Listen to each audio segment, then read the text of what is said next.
నమస్తే, నేను మీ కుప్ప పద్మిని. ఇన్నాళ్ళు మీ సపోర్ట్‌ని నాకందిస్తూ, మీ ప్రేమని నాకందిస్తున్న ప్రతి ఒక్కరికి కృతజ్ఞతలు. ఇప్పుడు చూడబోతున్న ఈ వీడియో కూడా ఖచ్చితంగా మీకు ఉపయోగపడుతుంది. లైక్, షేర్ అండ్ సబ్స్క్రైబ్ చేసి మీ ఇష్టాన్ని అలాగే మీ సపోర్ట్‌ని నాకందించండి. అలాగే ఈ వీడియో పట్ల మీ అభిప్రాయాన్ని కామెంట్ సెక్షన్‌లో కామెంట్ చేసి నాకు తెలియజేయండి. నమస్తే. నమస్తే. Welcome to our channel. నేను పద్మిని. ప్రస్తుతం మనతో పాటు ప్రముఖ ఆధ్యాత్మికవేత్త, వాస్తు జ్యోతిష పండితులు, లలిత ఉపాసకులు, వాస్తు జ్యోతిష శిక్షణ నిపుణులు బ్రహ్మశ్రీ నానాజీ పట్నాయక్ గారు మనతో పాటు ఉన్నారు. మాట్లాడదాం. సార్ నమస్తే సార్. శ్రీమాత్రే నమః. సార్, సకల చరాచర సృష్టిలో ఉన్నటువంటి జీవులు 27 నక్షత్రాల్లోనే పుడతాయి. 27 నక్షత్రాలు మాత్రమే మొత్తం ఈ ప్రపంచం అంతటినీ కూడా నడిపిస్తోంది అని చెప్పొచ్చు. అంటే తత్వం వారీగా మాట్లాడుకుంటే, మరి ఈ 27 నక్షత్రాల్లో ఏ నక్షత్రాల్లో పుడితే పిల్లలు వాళ్ళు ధనవంతులు అవుతారు, భాగ్యవంతులు అవుతారు అని అంటే ఏం చెప్తారు సార్? చాలా మంచి ప్రశ్న వేశారు. బోల్డ్ అని జాతకాలు, కొన్ని వేల జాతకాలే చూసారు. లక్షలు ఇంకా చెప్పాలంటే వేలు చూశాను. అంటే స్టూడెంట్స్ ఉంటారు కదా, 250, 350 పైన ఉన్న స్టూడెంట్స్, వాళ్ళందరూ కూడా ఏవో రెఫరెన్సెస్ పంపిస్తుంటారు, అడుగుతూ ఉంటారు.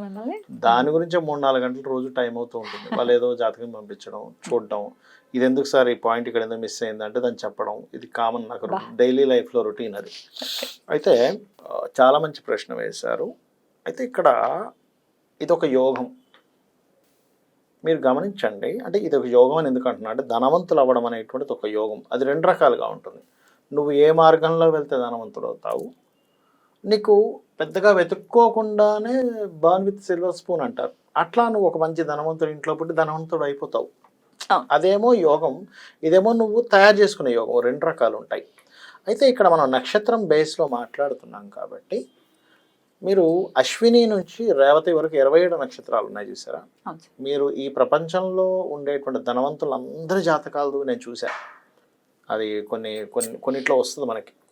చూస్తే అన్ని నక్షత్రాల వాళ్ళు ధనవంతులు ఉన్నారు, అన్ని నక్షత్రాల వాళ్ళు ధనవంతులు ఉన్నారు, అన్ని నక్షత్రాల వాళ్ళు అడుక్కునేవాడు జాతకం కూడా నేను చూసా. అడుక్కునేవాడు, చేతులు కాలు అంగవైకల్యం ఉన్నటువంటి వాళ్ళు, అండ్ ట్రాన్స్జెండర్స్, అండ్ అట్లాగే పాపం వాళ్ళకి లైఫ్లో ఏదో రకంగా ఒక స్థితిలోకి వెళ్ళిపోయి వాళ్ళ శరీరాలని తో వాళ్ళ జీవితం అయ్యేటువంటి చాలా బాధ వస్తుంది. నిజంగా చూస్తాడు ప్రాస్టిట్యూషన్. ఒక రకంగా చెప్పాలంటే మోసం చేసే వాళ్ళకంటే వాళ్ళు కరెక్ట్ అనిపిస్తుంది అండి. ఎందుకంటే ధైర్యంగా వాళ్ళు వాళ్ళు చేసుకున్నట్టు ఇది నేను సపోర్ట్ చేయట్లేదు, మోసం చేసేవాడికంటే వాళ్ళు బెటర్ అనిపిస్తుంది. వ్యతిరేకించే స్థితి కూడా మనకు లేదు. అన్నం పెట్టాలి, నువ్వు అంత వ్యతిరేకిస్తే వాళ్ళకి అన్నం పెట్టాలి కదా. వాళ్ళ జాతకాలు కూడా నేను చూసాను. అంటే రీసెర్చ్ పర్పస్. ఎట్లా సార్ వాళ్ళని ఇప్పుడు ఒక యాచకుల జాతకం ఎట్లా వాళ్ళని యాచకులు అడిగాను తెలుసుకోవడానికి, కానీ చాలా తక్కువ మంది దొరుకుతాయండి. అవి వాళ్ళకి తెలియదు కదా, ఇప్పుడు దొరకవు. ముష్టి యోగం అని ఉంటుంది యాచకుడికి. ఏ కాంబినేషన్ తో? థర్డ్ హౌస్ దారిద్ర స్థానం కదా హౌస్. అదే మంచి ధనవంతుల జాతకాలు నేను చూసినప్పుడు 2 and 11 కాంబినేషన్, భాగ్యం కాంబినేషన్ అద్భుతంగా ఉంటుందండి. అయితే నేను రీసెర్చ్లో కొన్ని వేల జాతకాలు చూసినప్పుడు నాకు అర్థమైన విషయం ఏంటంటే, మీకు ఎక్కడా కూడా పరాశర మహర్షి ఈ నక్షత్రంలో పుట్టినవాడు మాత్రమే ధనవంతుడు అవుతాడని రాయలేదు అనే విషయం తెలిసింది. అందరికీ ఛాన్స్ ఉంది. అయితే ఇక్కడ ఫార్ములా మాత్రం కూడా ఉంటుంది. అదేమిటి అంటే, పాయింట్ నెంబర్ 1, ఆ జాతకులకి ధనయోగం గనక బలంగా, అంటే ధనాధిపతి, పంచమాధిపతి అంటే లక్ష్మీ అధిపతి, అండ్ భాగ్యాధిపతి, లాభాధిపతి, కొన్నిసార్లు దశమాధిపతి కూడా ఇస్తాడు, అంటే కెరియర్ పరంగా ఎదిగేవారు. ఇవి గనక కరెక్ట్గా ఉండి వాళ్ళకి కరెక్ట్ ఏజ్లో రావాలి. మళ్ళీ ఇవి అంటే అట్లాగా ఓ 20వ ఏట నుంచి ఒక 45-50 ఏట మధ్యలో వస్తాయి ఆ దశలు, కలిసి వస్తుంది. చిన్నప్పుడు ఎప్పుడో అయిపోయింది, తల్లిదండ్రులు కలిసి వస్తుంది అప్పుడు మహా అంటే కొంతవరకు, లేదా ఎప్పుడో 70 ఏళ్ళకి వచ్చింది, KFC వాళ్ళకి కలిసి వచ్చినట్టుగా వస్తుంది. KFC అతను అదే కదా పరిస్థితి, 70వ ఏట అయ్యాడు. లక్ ఎవరంటే 20-25 ఏళ్ల వయసులో ధనయోగం పడితే వాళ్ళు బెస్ట్. అంటే అక్కడ ఏంటంటే మీకు వయసు ఉంది అనుభవించడానికి, ధనము ఉంది. అయితే ఇది ఒక రకం.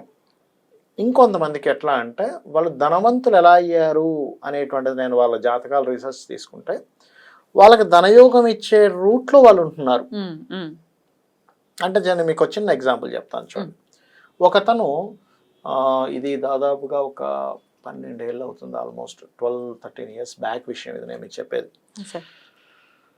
ఆయన ఏం చేశాడంటే ఊర్లో ఉన్నటువంటి ఒక పొలాన్ని అమ్మేసి ఇక్కడికి వచ్చి ఒక ఫస్ట్ హోటల్ పెట్టాడు.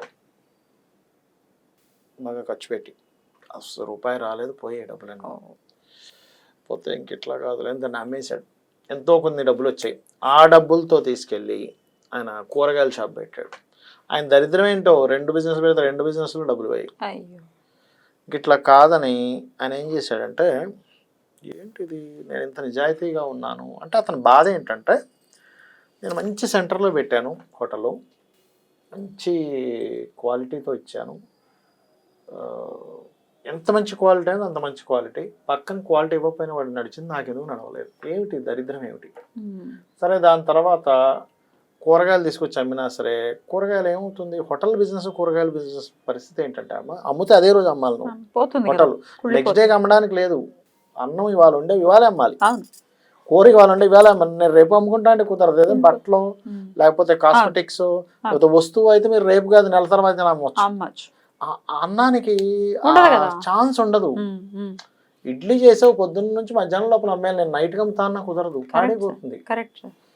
కూరగాయ కూడా అంతే, 2-3 రోజులు 4వ రోజు దాటిందంటే కులిపోయింది.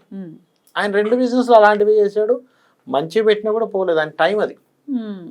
తర్వాత ఏం చేశాడంటే ఇట్లా కాదులే ఊరెళ్ళిపోదాము అని అనుకొని అతనికి ఒక ఫ్రెండ్ నాకు తెలిసిన పర్సన్ అనమాట, అతని త్రూగా ఒకసారి ఆయన చెప్పించుకోవడానికి కూడా రాలేదు యాక్చువల్గా. ఆయన ఈ 2 బిజినెస్ లాస్ అయిన వ్యక్తి ఇంకొక అతనికి జాతకంతో వచ్చాడు నా దగ్గరికి. వచ్చినప్పుడు నేను ఆయనకి అసలు చెప్పను కూడా చెప్పలేదు, మామూలుగా ఆయన పక్కన కూర్చుని నేను చెప్తున్నా ఇన్సిడెంట్స్ కొన్ని మ్యాచ్ చేస్తాను చెప్తుంటాం కదా. చెప్తున్నప్పుడు మీరు ఈ రూట్లో వెళ్ళండి డబ్బులు వస్తాయి, ఆ రూట్లో వెళ్తే రావు అని ఇతనికి వేరే దాని గురించి చెప్తున్నాను. అంటే ఆయన ఏదో ఎందులో ఇన్వెస్ట్మెంట్ చేస్తానంటే మీరు ల్యాండ్స్ మీద పెట్టకండి, బికాస్ ఆఫ్ మార్స్ మీకు పాడయ్యాడు, కట్టిన గృహం మీద పెట్టండి అని చెప్తున్నా. అదేమిటి 2 ఒకటే కదా అని అడిగిన. లేదు సార్, అది గృహం అంటే is Venus, land is Mars. So ఈయన మార్స్ పాడయ్యాడు, ల్యాండ్స్ మీద పెడితే కబ్జాకు దానికి గురవుతుంది, వీనస్ అయితే గృహం కట్టిన గృహం కాబట్టి రాదు అంటే ఇది అన్నిటికీ వర్తిస్తుందా అని అడిగిన. ఇది సరదాగా వచ్చాడు ఆయనతో పాటు ఈ 13 ఏళ్ల క్రితం. అన్నిటికీ వర్తిస్తుందా అండి, అన్నిటికీ వర్తిస్తుందా అంటే బిజినెస్ కూడా వర్తిస్తుందా అన్నాడు. వర్తిస్తుంది అన్నాడు. లేదు నా జాతకం చూడండి అన్నాడు. జాతకం చూసి నేను మీరు ఫుడ్ బిజినెస్లోకి మాత్రం వెళ్ళకండి సార్, మీరు టీచింగ్లోకి వెళ్ళండి అన్నా.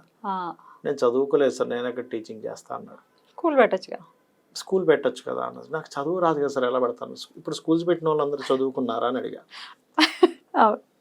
ఇప్పుడు స్కూల్స్ పెట్టిన ప్రతి ఒక్కరిని చదువుకున్న వాళ్ళు కాదు కదా. అంటే ఆయన ఏం చేశాడు, నిజంగానే స్కూల్లో వస్తుందా అంటే వస్తుంది. ఇంకొక ఎకరం ఉందండి ఆయన, అది అమ్మాడండి. తర్వాత స్కూల్ పెట్టాడు. ఇప్పుడు ఆయన ఉండేది ఇక్కడ కదా వైజాగ్లో. ఈ 10 ఏళ్లలో దాదాపుగా 10 స్కూల్స్ అయ్యాయి. అంటే నేనేమంటానంటే ఒకటి మీకు కలిసి రావడం, రెండవది మీకు ఏది కలిసి వస్తుందో ఆ రూట్లోకి వెళ్ళడం, ఏ రూట్లో ఉండాలి ఇది తెలుసుకోగలగాలి. ఇంకోటి కూడా జరుగుతుంది ఒక్కోసారి.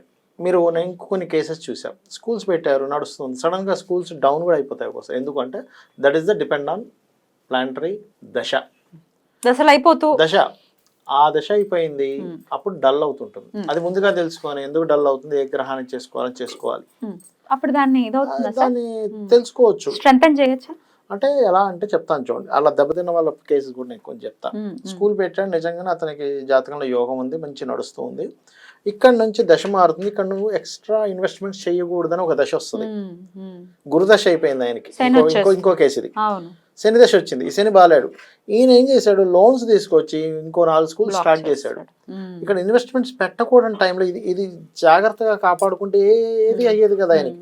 ఇక్కడ ఎప్పుడైతే పెట్టాడో ఈ శాటన్ దశ పెట్టడం, కన్స్ట్రక్షన్స్ మధ్యలో ఆగిపోవడం, వాటికి డబ్బులు తీసుకురావడం, అప్పులు తీసుకురావడం, ఈ అప్పులు తీర్చడానికి స్కూల్స్ అమ్మడం, వచ్చిందల్లా పోతుంది. అంటే ఏమిటి, మీకు దశ మారేటప్పుడు నువ్వు చెక్ చేసుకోవాలి ఒకసారి. దశ అంతర్దశలు మారేటప్పుడు కొన్ని సిమ్టమ్స్ కూడా జరుగుతుంటాయి మన చుట్టూ. పెద్ద పెద్ద దశలు అందులోన చాలా జాగ్రత్తగా ఉండాలి. చాలా జాగ్రత్తగా ఉండాలి. రాహు, గురువు, శని, బుధ, అంతే శుక్ర చూసుకోవాలి. అంటే ఇక్కడ మనం అర్థం చేసుకోవాల్సింది ఏంటంటే నక్షత్రం వల్ల కూడా ఎప్పుడు కూడా ధనవంతుడు అవ్వడు. నక్షత్రం మీ మనస్తత్వం చెప్తుంది, మీ మైండ్ సెట్ని చెప్తుంది, మీ తల్లిగారికి సంబంధించిన రిలేషన్ చెప్తుంది. Right sir. చంద్రుడు ఉండే నక్షత్రం కాబట్టి మీ మెంటాలిటీ, మీ టాలెంట్స్ అవి చెప్తుంది. కానీ మీ ధనయోగం ధనాన్ని చెప్తుంది. అది చూపించుకోవాల్సి ఉంటుంది. ఎందుకంటే ఇది నేను చెప్తున్న విషయం కాదు, పరాశర మహర్షి చెప్పాడు. అద్భుతంగా దశలు ఎలా పనిచేస్తాయి దానికి శ్లోకం చెప్పాడు. ఏ దశ పడితే ఆ దశ ఇవ్వదు. ఆత్మ సంబంధినో ఏచ ఏ నిజస ధార్మిన దశాంతర్దశాశ్వేవ దిశంతి స్వదశాఫలం. అది పిఏసి ప్లేస్మెంట్ ఆస్పెక్ట్ కంజంక్షన్ బట్టి ఇస్తుంది. నక్షత్రం నాకు ఫేవరెట్ నక్షత్రం, అయితే ఏ నక్షత్రం? ఆరుద్ర నక్షత్రం. ఓహో, శివయ్య నక్షత్రం. ఎందుకంటే ఆవిడ నాకు ఫేవరెట్ కాబట్టి బాగా. Beautiful. అద్భుతం, చాలా బాగా చెప్పారు. Right sir. ఇక దశలు ఖచ్చితంగా చూసుకోవాలి, అంటే జాతకం చూసుకుంటే ధనాధిపతిని బట్టి మనం అనాలిసిస్ చేయాల్సి ఉంటుంది అని చెప్తున్నారు. అద్భుతం సార్, చాలా బ్యూటిఫుల్ గా ఎక్స్ప్లెయిన్ చేశారు. కృతజ్ఞతలు సార్. నమస్తే. శ్రీమాత్రే నమః.